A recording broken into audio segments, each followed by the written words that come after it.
All that is within me cries out to go back to my home on the Hudson River. I was thinking of FDR's quote when I came here to see exactly where he grew up and what he looked at. I have called for personal sacrifice. I became totally immersed in the life and landscape of FDR. Almost all Americans to respond to that call. It's not about accuracy, it's about how inspired it looks. I'm working here to get this feeling of reverence in the picture that he had for the Hudson Valley that he was so in love with.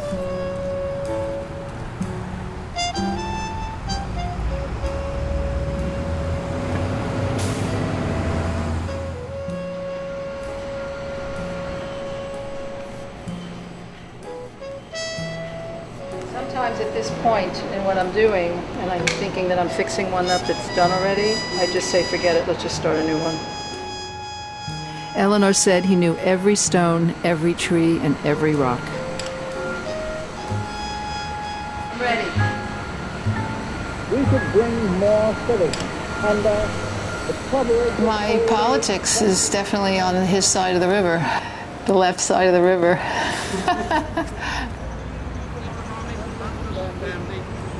I'm hoping this image conveys my connection to freedom from want.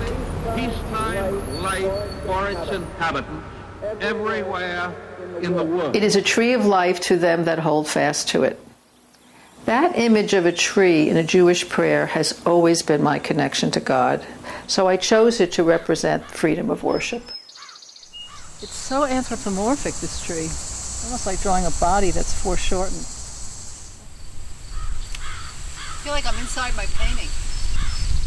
So there's something really poetic and magisterial about it. And I just find it so touching that it's right here, that somehow it's right in the entrance to the home, you know, to where he lived. I fantasize, like, did he plant it? Did he see it? And if she said that he knew every tree and every rock, I just somehow hope that this is one of the ones he knew. Freedom of every person to worship God in his own way, everywhere in the world. So the first thing I did was go out to the park and take photographs of the amazing alley of trees that go into the point, because the Roosevelt Island ends at a point, and Louis Kahn designed it, the whole park, to be like the prow of a ship.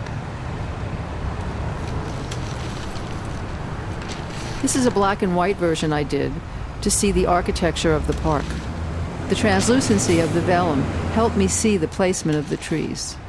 Manipulating the drawings and photos in the computer helped me get closer to my final image. Here's where I took out the white.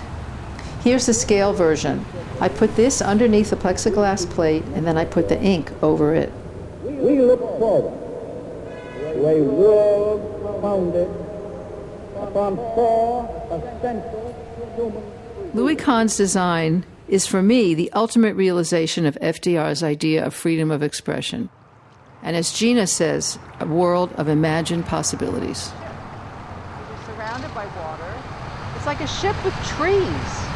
That's what it is. It's a ship with trees.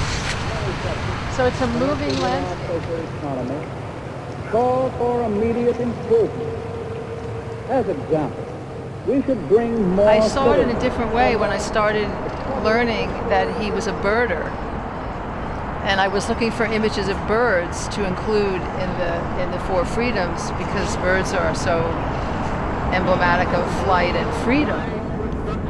When I came back and I saw the cormorants facing the sea and facing the UN, I said, that's freedom from fear. No nation will be in a position to commit an act of physical aggression against any neighbor anywhere in the world. This project has been an homage to the memory of my parents and to the Four Freedoms.